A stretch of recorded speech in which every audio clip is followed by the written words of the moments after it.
Baby, did y'all see the episode? Mitch called our girl a scammer low-key. Honey, he called her inauthentic because she wanna flip houses. I said, ain't no wrong with real passive income. Ain't no wrong with watching HGTV.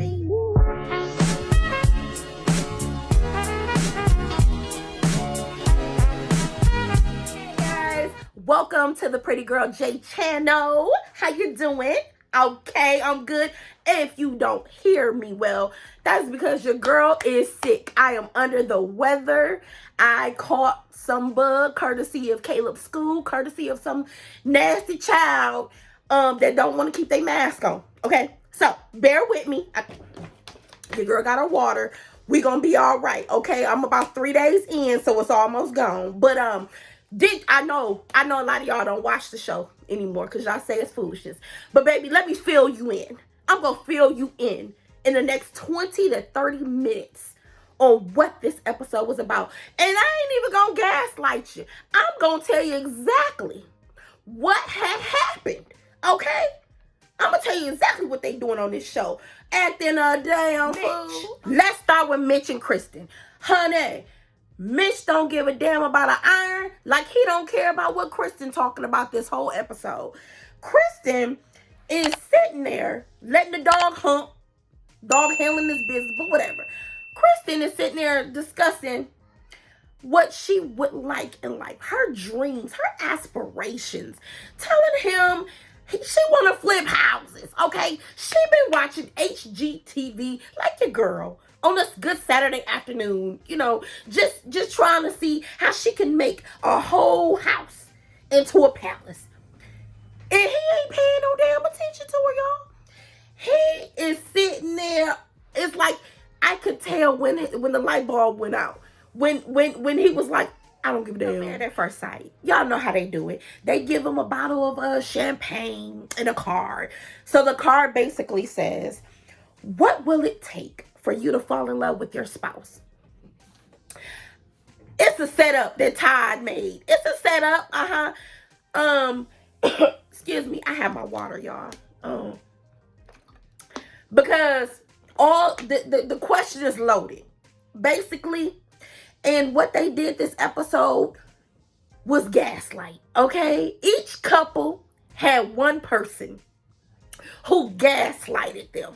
And it turned explosive. Okay?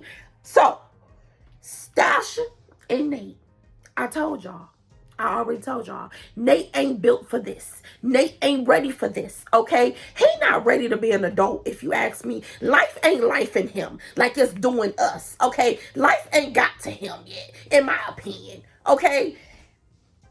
Baby, Stacia asked him, where do you think we're at, basically? He lowballed it. He said, I think we're at 40%. She was like, that's how we're doing, 40%. Now granted, 40% at the third week is pretty good, Stacia.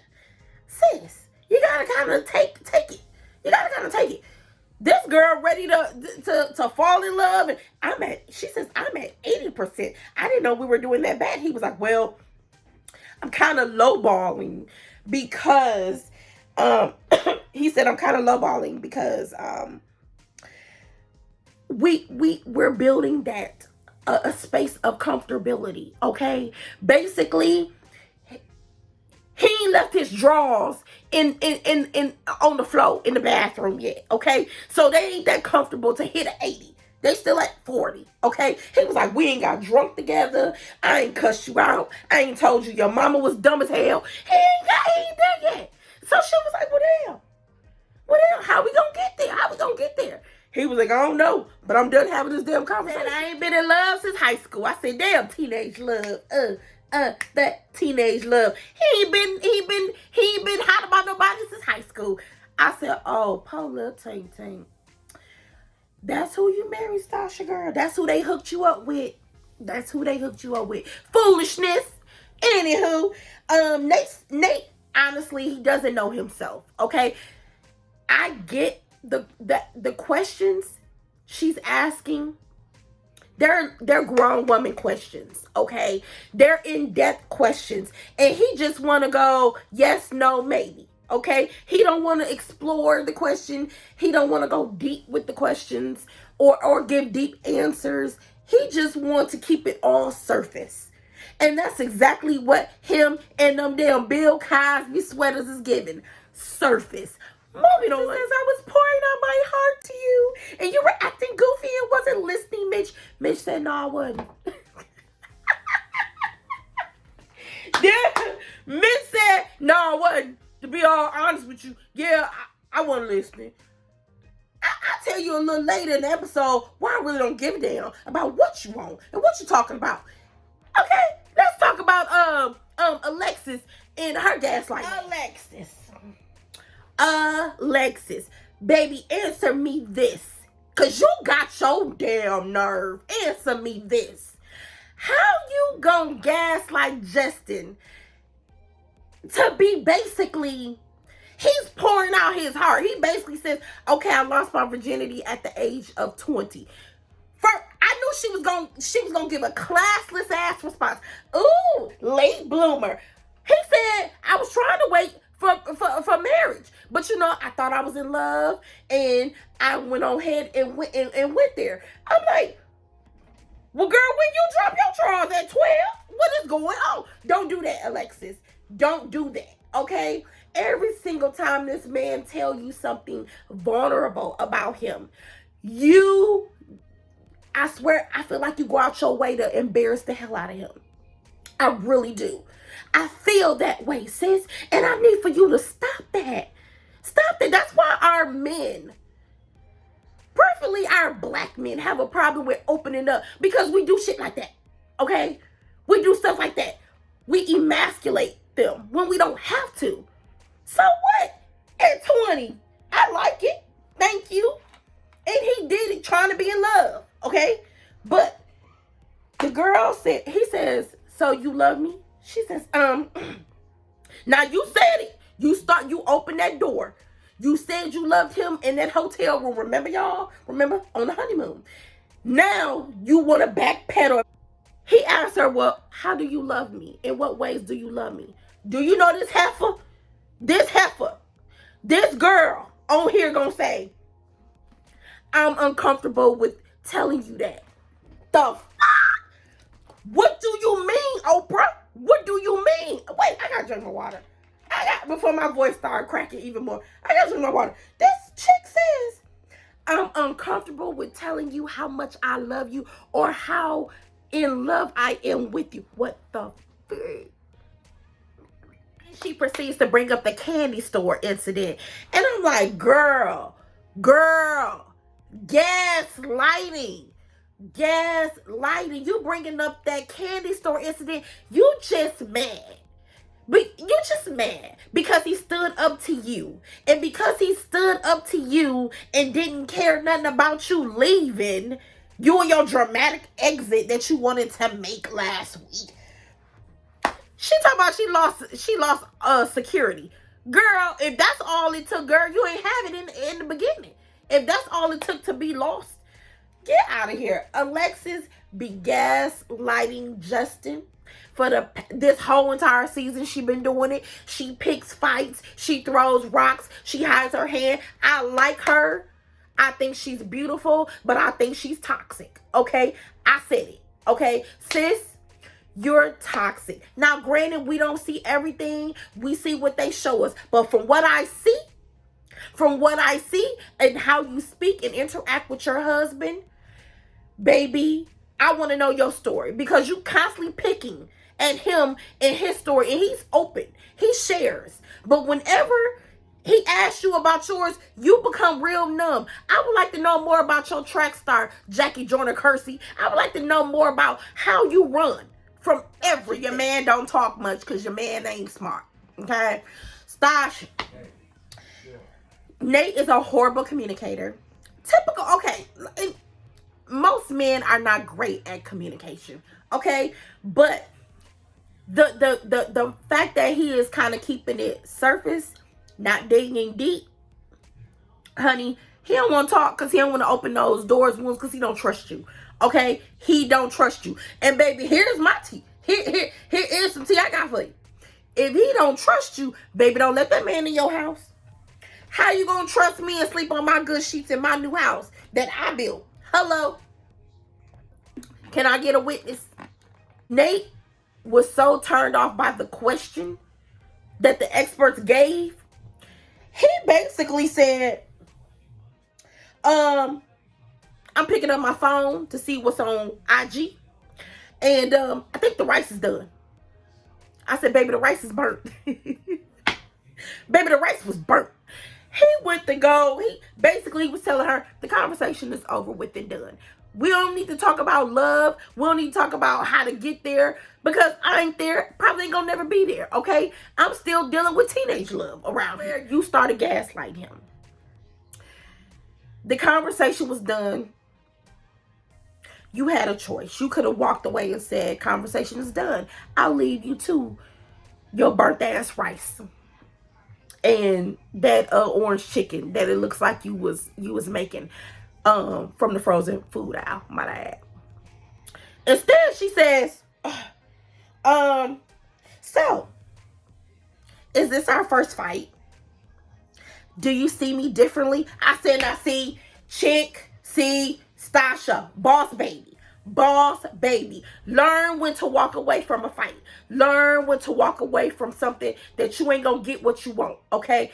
You were not gonna get the answer you wanted from him. He was like, looking at you like, so now you want to fight. He was like, what do you want me to say to you? I'm not gonna answer you in the way you want me to answer you because I don't have it.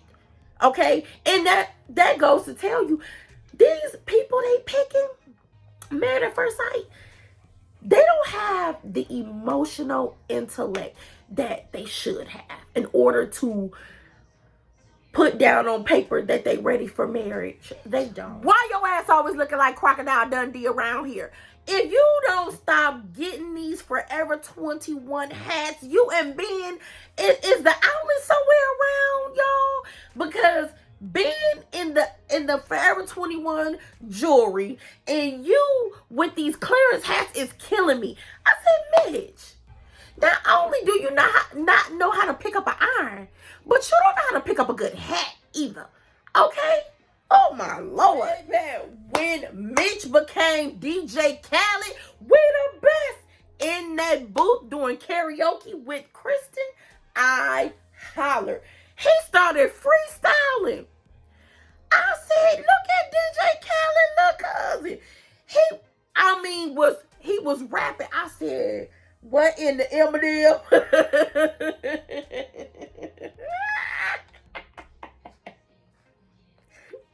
It was the lyrics for me. It was you the best. It was the lyrics for me, family. Baby, he got up there and Kristen was like, I didn't know that he liked to rap. I didn't know he liked to rap. I said, Crocodile Dundee, look at you. Baby, I wanted him to go like Jay-Z do. Boy, it's The Rock. Mitch is in the building. Mitch is in the building. But then the shit went downhill. Baby, it went downhill real fast, honey. Mitch sits down and with karaoke with Krysten, and he basically dropped a bomb on her. Atomic bomb, okay? He told Krysten, yeah, so about your dreams and shit. About your dreams that I wasn't paying no attention to, about your aspirations to flip homes. Okay, here's my opinion. It's unmoral, it's unethical, and baby, I don't support your dreams. I said, I be damn. I'll be down. And she was like, you know what, Krysten? You've been trying to fit in. I've been saying this since, the second, third episode. Krysten has been trying to fit into this box with Mitch, and now you can't fit no more, heifer. It's uncomfortable. It's smothering you because now he's telling you. He told her that flipping homes is basically a scam, and it's unethical, and it's unlawful to him, and it's inauthentic. I said, drop the mic on that. Don't support Krysten dreams like he don't support a hot iron. He could care less, boo. Do you know, all this girl could say was, did you call me inauthentic? That's really hurtful. Don't ever call me inauthentic. I am not that person. I have dreams and goals. He don't give a shit about your dreams and goals. He don't care, sis. Okay? He don't care. He care about being Captain Planet, saving the environment. He feel like flipping homes and overpricing them is basically running people out of their homes. He don't care nothing about passive income. He don't care nothing about extra money or building generational wealth. All he cares about is picking up trash off the beach. That's it. Are you gaslighting me? Hell yeah. He don't care. Don't give a damn about your dreams. He's a dream killer. And she comes back and says, in the next scene, you know,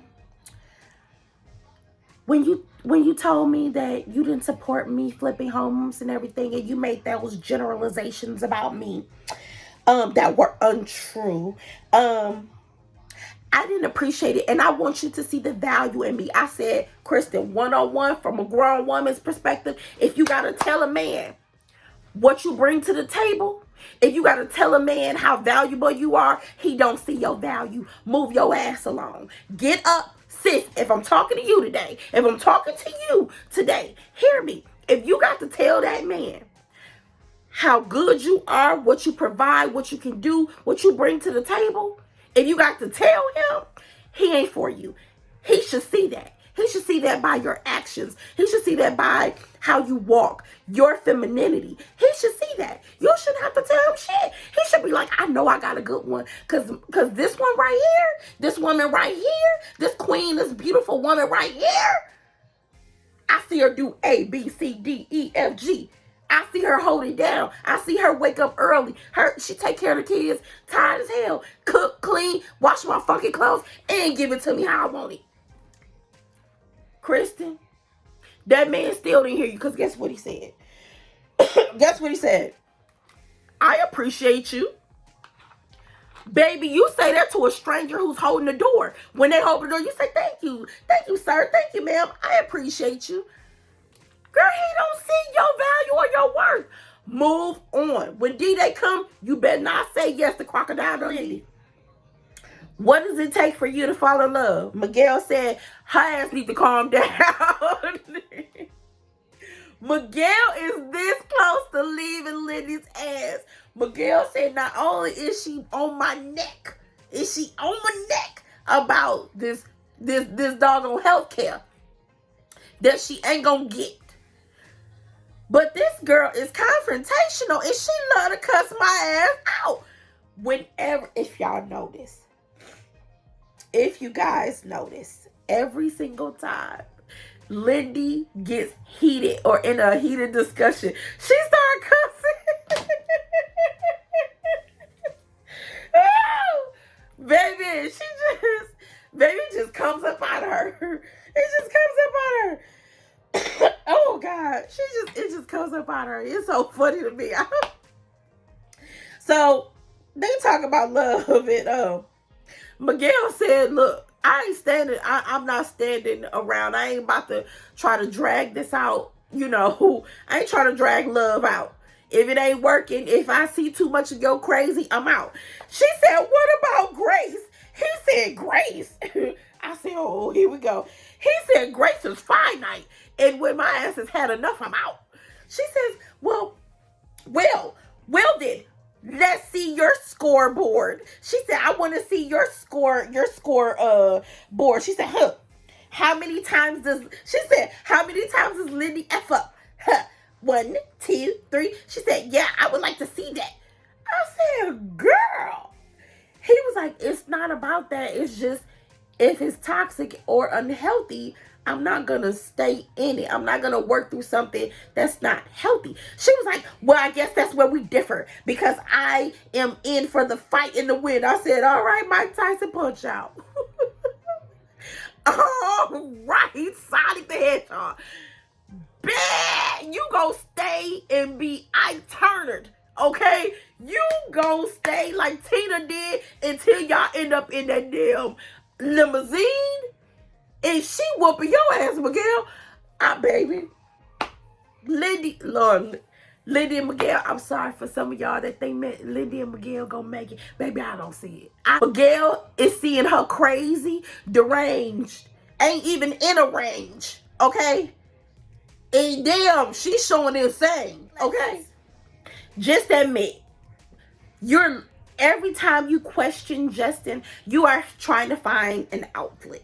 Okay, so Alexis is asking questions to Justin on the beach. Okay, they have a little beach date, and it gets real heavy because Justin is telling her basically like, you know, I'm in it to work things out. Yeah, we're having disagreements, but you know, it'll work itself out. She asked Justin, if we were not married, would you stay and work through these problems that we're having in a relationship? He said, yeah, I would, because to him and to the rest of us watching, it ain't that deep. Y'all got real small communication, but it ain't that deep. This chick said, no, I wouldn't, because you know I'm a track star. I said, at least you recognize it. She said, you know I'm a track star and I'm a runner. And no, I would not work through this. I said, well, then baby, you ain't gonna never have anyone in life. You're never going to be happy. And honestly, the way she looks at him, I don't think she's happy with herself. I don't think she's fulfilled with herself. I just feel like she just keep tearing him apart, and she's really not trying to get to know him. She's trying to, in my opinion, I feel like she's trying to break him down. I do. And he's already broken down. He's sensitive. Okay? But I get it. I see he ain't trying to be your lapdog either anymore. At first he was trying to do everything in his power to please you. Now he like, no, you ain't about to step over me. And I got a voice. I'm gonna use it, okay? Cause he did. He's bringing that strength that we all want to see. But Alexis told him, you don't know. She was explaining to him about why she wouldn't stay, and then he was like, okay, I understand. She's like, I don't want your sympathy. Because you can never walk a mile in my shoes. Well, let's talk about them shoes, Jackie Jordan Kersey. Let's talk about them shoes you want him to walk and run in, track star. Let's talk about them cleats, okay? What is going on with you? What is your story? Who loved you wrong? I've been asking this question since like the third, probably since episode 3 or 4. Who loved you wrong, sis? Because, baby, all that trauma, you bringing it into this marriage, and it looked like it's coming directly from you. But yet you keep trying to make us think it's coming from him. Pia, her name is Pia, right? Dr. Pia come through starting shit. She come through with the Wheel of Fortune and feelings or some shit like that. She came through with a wheel, okay? She asking basically all the couples, what keeps coming up in your relationship? Justin is trying to articulate and trying to explain how he always feels misunderstood in his marriage. Alexis is trying to convince everybody that it's him, not her. Baby, we see who it is, okay? He got to the point where he said, if I keep telling the 3rd grader 3 times what the problem is, I'm just going to shut up and sit down. He talking about you, sis. You keep egging this man on, he going to walk away from your ass.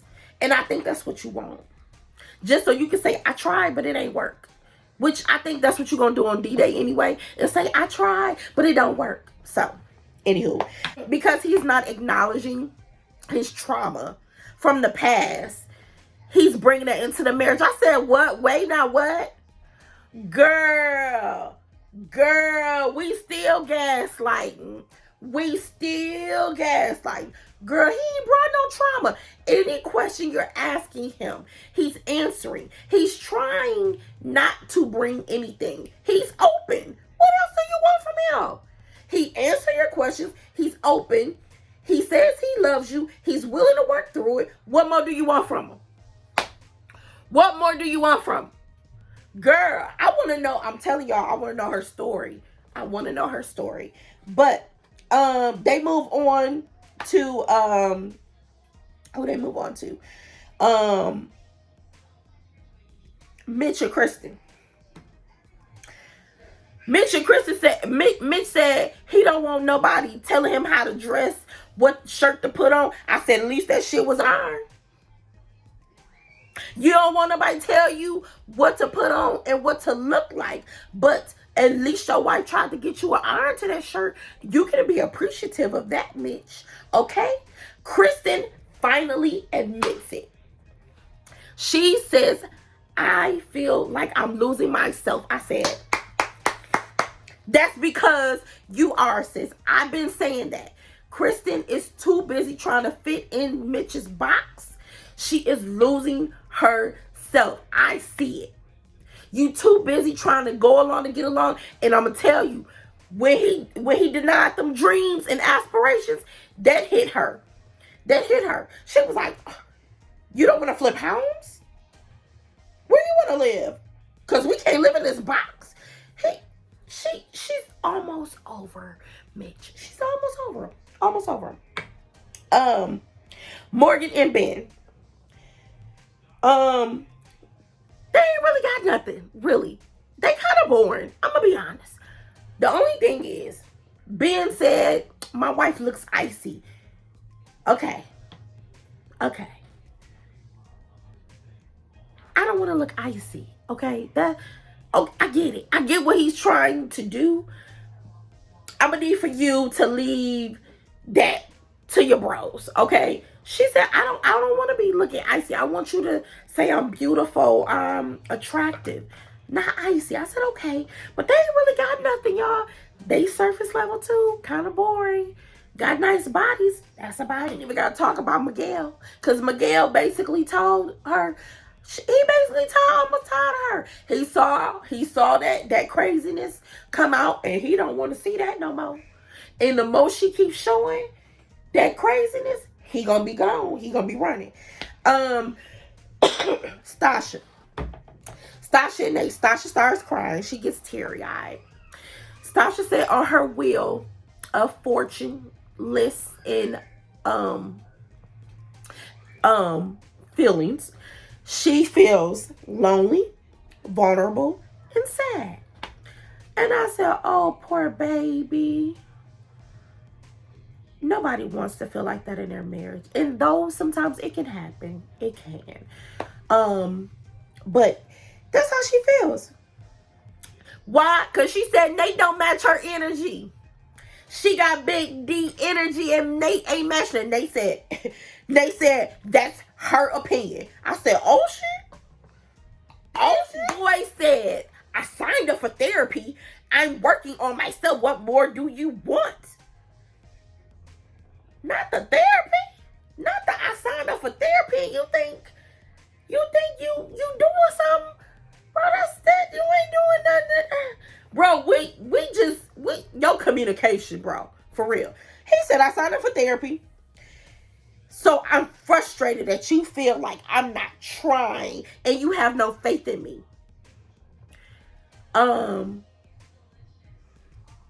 Boss baby ain't the only one. I ain't got no faith in you either. I'm so sorry. He basically got mad because she is feeling like you treating this like a high school relationship. And she want to be treated like this is a good marriage. Like she want to be treated. He made her cry. Because he said you're impatient and you want everything to work when you want it to work. You're not willing to wait on me. I mean, I can wait a little bit, but I mean, honestly, how long do y'all think Stacia's supposed to wait? How long is she supposed to wait?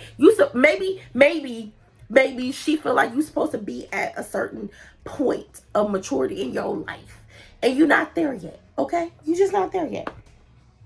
But basically they have a conversation, and he says, "You got emotions out of me. You happy?"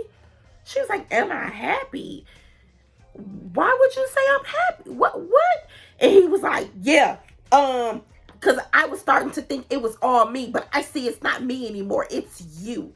You have this time frame that you want me to be at, and I'm not there yet." He gets up and walks out, y'all. Excuse me? Was that, did he hit her with the dramatic exit? Ninja, please. To the end of the episode, and we see Morgan and Ben into it, and Morgan says, "Alexis told me everything. She came to me woman to woman. She came to me as a woman, as a friend." I said, not woman to woman, as a friend. Girl, girl, they cheating? No. You've been cutting me up and telling lies on me, and I know everything that was said, and yeah, she told me.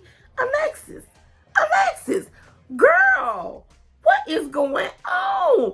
Why are you running back? Tell him back. Child, they gonna talk about it next week, okay? I'll be here, hopefully, back without a cold and all that good stuff, okay? But I'll see you guys next week.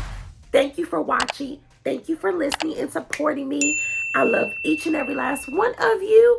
I'm gonna go take some Mucinex, and I'm gonna probably lay it down, and I'll see you guys next week. And yeah, until next week. See y'all later. Bye.